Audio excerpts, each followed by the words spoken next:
Hi, everyone. Welcome back to Brewing Money. This is a podcast that we do through Sovereign Financial, also known as Sovereign Mortgage and Real Estate. Yep. And this podcast is for you. Yeah, it's practically, anyone who's looking to get into real estate, that's familiar with real estate. We're going to be sharing just information on, wealth management, investments, anything kind of in the financial realm is kind of there. If you're kind of looking for that type of information, this is what kind of we're here to do. Yeah. So today we are super excited. We have somebody that just joined our team, Arsh Deep Singh. And what excites us is that we have been learning a lot about ag, and this Arsh brings that expertise to the table. And already just dealing with a few transactions, we have learned so much about ag. And so, welcome aboard, Arsh. How are you? Tell us a little bit about yourself. No, thank you for having me, first thing. And I think for me, if I have to basically introduce myself, I will say I'm a farmer now, right? I do farming in Fresno County, and I grow citrus, different varieties, right? Background, like for most of us came from Punjab, from agriculture background. We see different kind of fields. Then we came here, and I went to engineering, and I did my master's in mechanical engineering from Montreal, Canada, French Canada. It was different, right? Okay. And from Canada, I moved to United States in 2012. Then I worked here for different corporations, some really big ones in engineering management. Some big roles where we were managing big operations. Like my last role with Amazon was managing the West Coast fulfillment centers from engineering side, right? And then I kind of gave up, like most of us do, right? And I was looking for something which I wanted to do it, feel, relax, and enjoy the freedom. I guess that's the more important part. So I get into ag. I knew some of our family members who were doing in ag for a long time. Then I started getting into ag in 2018, and then fully vested in 2020, in COVID years. And that's how I get into ag, right? When I get into ag, the farming, I think the way I explain it generally now is California ag is going through the 5th biggest transition in their history, right? Wow. The first one happened in 1950s, around when we took the California from Spanish, right, around that time. The second one was when we found it in California, there's a gold. Yeah, gold rush rush, in, right? Then the land was used for something else, the water was used for something else, gold mining. Then once the court intervened for all the environmental issues, they stopped the gold mining. That was the third transition when basically the ag started in California on an industrial scale. Right? Still, it was still a family farming, but the acreage expanded a lot after that. Then the 4th biggest transition happened in 1920s when we put when we found it how to drill a well in the ground, right? Okay. So, and then all the irrigation work went with it. The canals, the rivers attached to all the parcels, especially in the San Joaquin Valley. There's that time so much investment went into the land, and it was a Great Depression, remember? Yeah. That time, right? But still, one of the biggest project in the world happened in the Great Depression. That was the State Water Project, right? Oh, Central Valley Project, sorry. And so with that, what happened was that the agriculture just expanded to new limits, right?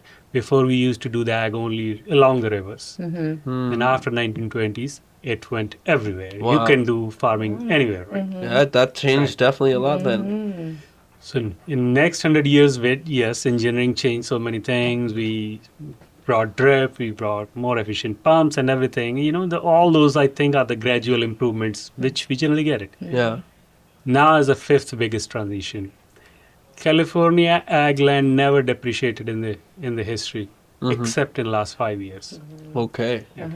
That is all due to the water regulations I see. came into the play. So has it been, the regulations probably have been a lot these last 5-6 years, huh? Yes, so the law was passed in 2014, and first 6 years, most of the people didn't know what was happening. In 2020, they started implementing it. I see. So it's a full-scale chaos now in the ag world, right? Wow.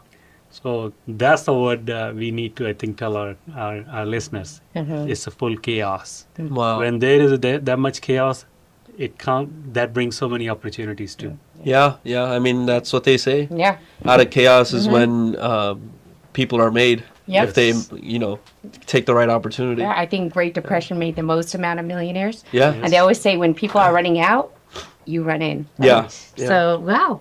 This sounds exciting. You just gave me a history lesson. Yeah, I know. Honestly. That's why they're the ag expert. Wow. That's right. I liked reading about history, and when I went to the farming, I didn't want to do a regular farming. Like maybe that came from my engineering world when I was doing something for Amazon, right, or the other organizations. My job was to fix the problem. I see. Right, that was my role, kind of. So I brought that skill set to the farming, and I was thinking, okay, this is wrong. How did this thing started? Yeah. Then you start digging into deep. You want to know the water regulations, the other regulations around it, who's doing what. That's how I started. Then of course, I get involved in the Punjabi American Growers Growth. It's a non-profit. I want to mention that. The current president of the organization. Yeah. Then I start going to the farms, talking to different people. What are their issues, right? Last 6-7 years I spent on road, gave us enough information about the farming, how it's working now. I see. Right. Yeah. That is a more important thing. One of the biggest issue we are facing now. We have two kind of experts. One, people who know how to grow in the farms. The other are sitting in the office and they are trying to help the farmers, but they're expecting the farmers come to them. They never went to the farms. Oh, okay. So there's like There's a big gap between. Yeah. Okay. That's a bridge we need to. We need to fill. Yep. Really? Well, Yeah. that's why we're here. Yes, Yeah. exactly. That's why we're here. So I know, I didn't know that. I thought Central Valley was always the land where all the crops are grown. Yeah, So it's yeah. actually after 1920s that we started to get known to be the food grower, Yes. right? Before that, The first big project, the water project, where we see all the Fran dams and everything, all these conveyance came in, and that time we started irrigating this part of the land. I see. Before Okay. it was not much. Yeah. Very little farming was done alongside the 5 rivers. We have 5 rivers in San Joaquin Valley, like Punjab. like Punjab, Okay. yeah. Wow. Yeah. And I didn't know that. That's the good to know. biggest one is San Joaquin, which everybody knows. Yeah. Some people will know Kings River too. Cross 99 near the Kingsburg when we go there. Yeah. Now, the other 3 rivers people don't know is Tulare, Ekavia. Those people don't know much. And the Kern River, the 5th Yeah. one. So only around those rivers we had a little bit farming, right? But when the state or the federal put the money in to connect most of the APNs to the rivers, then the farming just exploded. Yeah, because then, Water. it allows you to farm and you'll have to be near the river, right? Yeah. So is water still a big? I know we always hear about water shortage. Sometimes Yeah. there's an overage. There's a Yeah, shortage. California's. But yeah. They're known for like Yeah. a drought, Yeah. and back, I think it was 2014, 2015? Yeah. Yes. It was like a very severe drought we had. Yeah. Yes. So, So yeah. water is a problem right now. Yeah. Okay. That's why it is important when we ask people to buy land in ag, right? The agriculture land. It is very important to know where it is, what kind of soil it is, and what kind of water rights it have, right? We can grow whatever we want. This land is so fertile, you can put anything in the ground, it will grow. Wow. Okay. Right. So it is very fertile. Yeah. Yes. That's Okay. why a lot of Punjabis are here. Yeah, exactly. This just feels like home. Huh? Yeah, it reminds them of India. Yes, Yeah, 100%. Yeah, we're really good with farming, right? Yeah. Yes. Yeah. And then wherever there is a farming, there will be a transportation. Yeah, that's true. We've seen that ਆਪਾਂ ਵਾਪਸ ਪੰਜਾਬ ਚ Yeah. ਇਹ ਦੇਖਦੇ ਨਾ Yeah. The farming community C then trucking we see. Trucking. Yeah, Yes. yeah. The same thing here. Same We thing have here. transportation too here, Yes. yeah. Yeah. Yeah. Oh, that's awesome. And there are only 6 or 7 farming areas in a big acreage in the whole world, I see. Punjab ਵਾਲਾ area Yeah, ਜਿਹੜਾ that's Indus one. ਵੈਲੀ ਉਹ ਇੱਕ ਆ Yeah. ਹੈ ਨਾ ਸੈਨੋਕਿਨ ਵੈਲੀ California ਵਾਲੀ ਇੱਕ ਆ Okay. ਠੀਕ ਹੈ ਫਿਰ ਇਰਾਨ ਚ ਆਉਂਦੀ ਆ ਫਾਰਸ ਦੇ ਨੇੜੇ ਤੇੜੇ Okay. ਠੀਕ ਹੈ ਫਿਰ ਛੋਟੀਆਂ ਛੋਟੀਆਂ ਹੈਗੀਆਂ ਜਿਵੇਂ ਯੂਰਪ ਚ ਹੈਗੀ ਆ ਜਾਰਜੀਆ ਹੈਗੀ ਆ ਆਸਟ੍ਰੇਲੀਆ ਬਟ ਉਹ ਲੈਂਡ ਦੇ ਮਾਸ ਬਹੁਤ ਛੋਟੇ Yeah. Right Yeah. But the water is a problem Yeah. everywhere doesn't matter here. Yeah. This- Yeah. So, Arsh, okay, so whenever I hear, okay, water's a problem, but yet there's opportunity in ag. So, what is the opportunity? You would still encourage people to go into ag? Yes, so as we like kind of touched in the beginning. Now is I think right now is the perfect time to buy the land in California. Okay. I see. Achha. If you see last 20-30 years ਉਹ ਨਾ ਇੱਕ ਪਿੰਡਾਂ 'ਚ ਕਹਾਵਤ ਹੁੰਦੀ ਸੀ ਨਿਆਰਾ ਸਾਡਾ ਕਹਿੰਦਾ ਹੁੰਦਾ ਸੀ ਵੀ ਜਦੋਂ ਜ਼ਮੀਨ ਤੇ ਸੋਨਾ ਕਦੇ ਵੀ ਮਹਿੰਗਾ ਨਹੀਂ ਹੁੰਦਾ Yeah. Yeah. Yes. Right That's true. ਉਹ ਤਾਂ So- true ਹੈ ਹੀ Yeah, that's true. Yeah. So, Right? gold and land is never too expensive. Yes. Yeah. Those are the two things you Yeah. can never go wrong Yeah. with. Yeah. Because land is limited, right? Yes. Yeah. ਤੇ ਦੂਜੀ but ਉਹ ਗੱਲ ਵੀ ਸਹੀ ਆ but ਇਹ ਵੀ ਹੈ ਵੀ ਹੁਣ ਸਭ ਤੋਂ ਪਰਫੈਕਟ ਓਪਰਚੁਨਿਟੀ ਹੈ ਲੈਂਡ ਖਰੀਦਣ ਦੀ it's the best time to buy ag land specially in San Joaquin valley right? The main reason is the land depreciated first time, Uh-huh. I see. it's, Yeah. right? Mm-hmm. If you have a proper planning around that depreciated land where we have the water issues, you can still do the farming and you can buy the land at a very cheap price. Yeah. Like 1/10. I seen lands which were worth $35,000 an acre were sold for $3,500 an acre. Wow. Yeah. That's crazy. But you can figure out the water issues. Is Yes, that- but that's the catch. Uh-huh. You need to know what is the water situation there. Yeah. Okay. And I'm not gonna say it's very simple, but it's not. It's very complicated. But that's where you need expertise around you. You know, you need to know what you're buying. Yeah. Yes. As long as you know what you're buying, you can do it a very good job. Yeah. Yeah. And you guys have like that sixth sense for it, I know. Yeah. Yeah, I mean it's a public data, Yeah, but people yeah, don't know right? yeah. how to use that data. Yeah. It's nothing, no top secret, right? Yeah. And I met Ian James. And there's a guy who wrote a book about the California farming. He was telling me that whoever gonna own the water rights in San Joaquin Valley from now, let's say in 20 years from now, Uh-huh. those will be the kings. Yeah. I see. So how do we start that? Yeah. The one thing, important thing is we are not buying a land. The dirt is all around us. Yeah. We are buying the water rights. Yeah. Yeah, that's true. Yeah. Yeah. Yeah. Yeah. If you have strong water rights, Uh-huh. you will later on you will sell it. It already happens in the Sacramento, around the Sacramento River, right? All the rice land, they have strong water rights because Sacramento is the biggest river, California river. I mean, you can say Colorado, but Colorado is not only the state Yeah. river. It goes through multiple states. Yeah, and countries it's and a stuff. pretty big river. Yeah. Yes. Those guys who owns the land on the Sacramento River, they get the water from Sacramento River. They sell their water rights every year, not forever. Oh You should wow. never sell the water rights forever. So there's So, you're you could able to like do that. lease it out, kind of. So they will say, I'm Yeah. not taking the water from the river Yeah. this year. Yeah. You guys can use it, but I will need this much money. Oh wow. So it's like a Yeah. every year fee Yeah. kind of Yeah. you would say Yeah, annual kind of like income. renting it or leasing Yeah, it out. leasing it out, yeah. Selling it Yeah. for 1 year. Yeah. Oh wow. And Okay. the people in South, Yeah. our area, San Joaquin Valley, Uh-huh. buy those water rights from there. Oh. So we already Okay. have conveyance coming from that. So then we use that water on this side. Uh-huh. That water gets really expensive in the drought years, like really That's expensive in the gold, drought huh? years. That's Yes. gold. And Yeah. droughts are always going to come. I mean, that's just the way. State Water Resource Control Board now tells us to plan it 4 years out of 10 will be drought years Yeah. based on their data. That's crazy. So I every mean, time a bank or a lender needs a plan, how you're going to do the farming, what are your water situation. So all those plans now include 4 drought years in every 10. Okay. Wow. Yeah.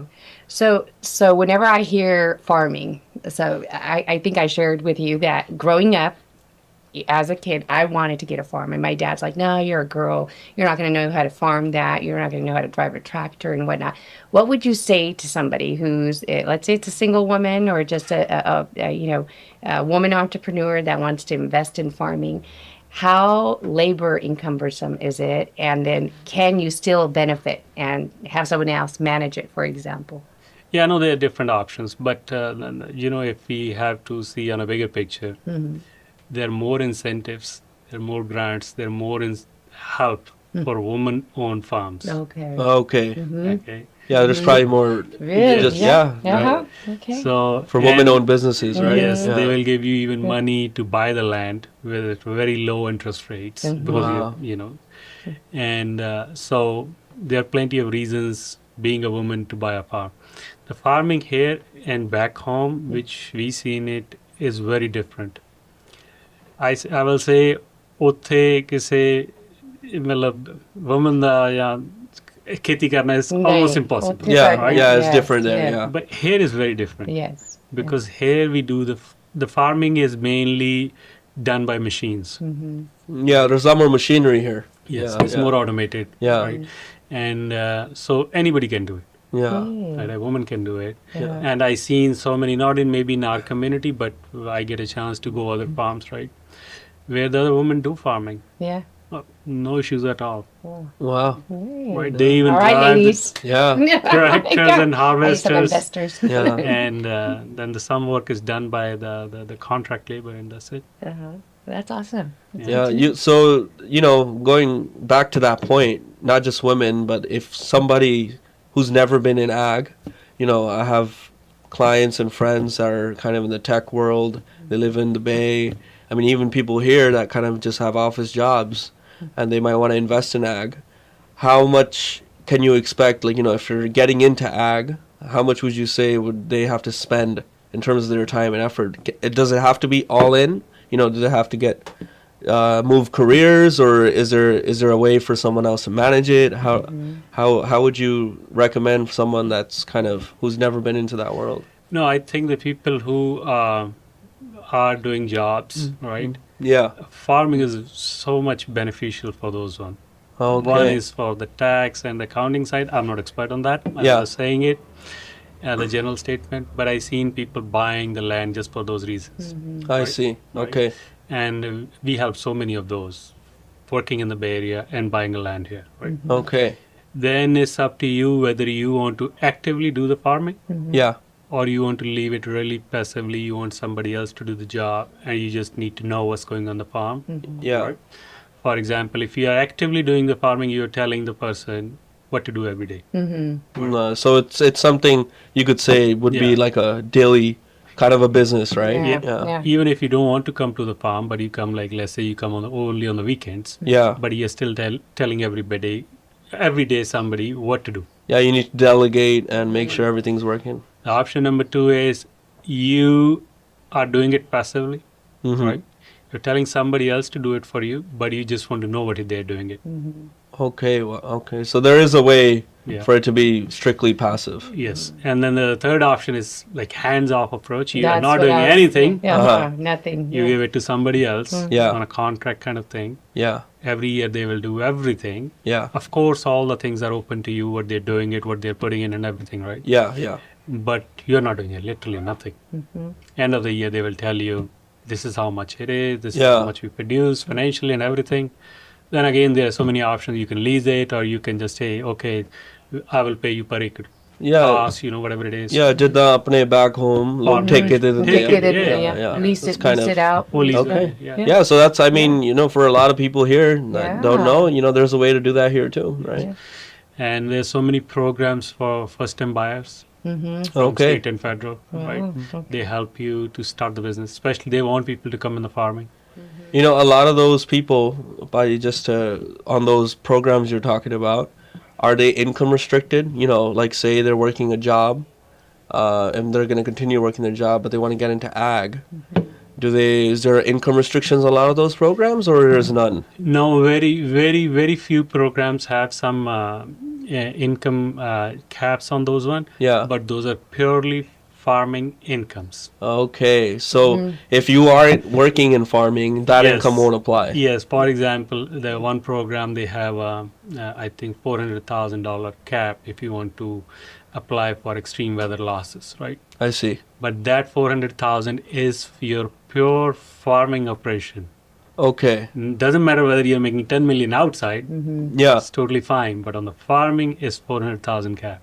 Okay. Similar USDA programs have $1 million cap, but the same. It's just for purely for farming operations.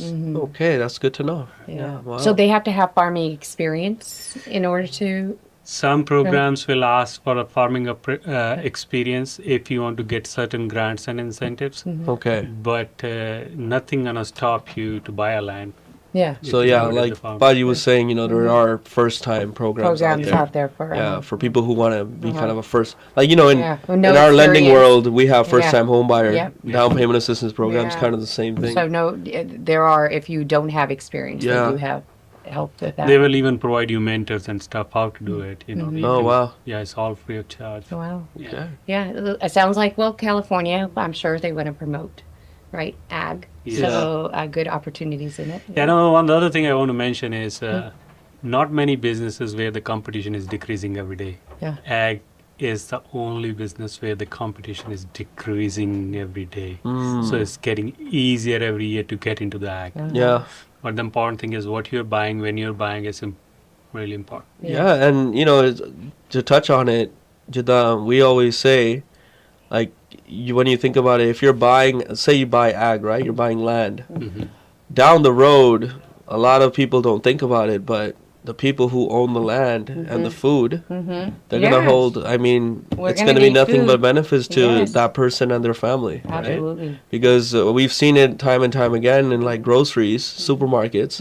You see these vegetables coming in with viruses. Yes. And if you even have a parcel, yeah, you're doing it for ag, but you have something to hold on to. Yes. You could even farm for your own self, Yeah. just a little bit, and that goes a long way. Yeah. So many benefits, right? Yeah. And the other thing is sometimes the first time buyers get scared, what if it don't work or anything like Yeah. that, right? Look around and find how many people file a bankruptcy in ag world. Uh-huh. I'm leaving the corporations aside. Okay. Individual farmers who file the bankruptcies in last 10 years. Really? They're not many. There's the not only many? reason Okay. Uh-huh. they file the bankruptcy is the water issues. Oh, As I long as see. you're not having the water issues, you will never file a bankruptcy. Yeah. So just remember, Yeah. you gotta have planning, right? Yes. Like you And gotta have we- planning when and- you're buying that and, land. Yeah, like I said, we were we were extremely impressed on how much you know. Yeah. And I know why. It sounds like you're really passionate about it. Yes. Because who goes and digs up history on stuff, right? Yeah. Really, unless you're into it. So Yeah. awesome. So this is our first introduction to ag for everybody. We're going to have Arsh come back on. We're going to discuss different crops that are grown here. Yeah. I'd be interested on what fruit can Yeah. you grow. I have my sister. She thinks she can grow mangoes and stuff, but I don't Yeah. think so. Yeah. But if anybody out there is interested in getting into ag, we've got some amazing opportunities coming up. You guys can reach out to us. Our information will be on here. And make sure you guys like and follow for more. Yeah. And ask questions, okay? If you guys got questions for us, go ahead and ask questions, and we'll go ahead and address them on our next podcast. Yeah. All right. Great.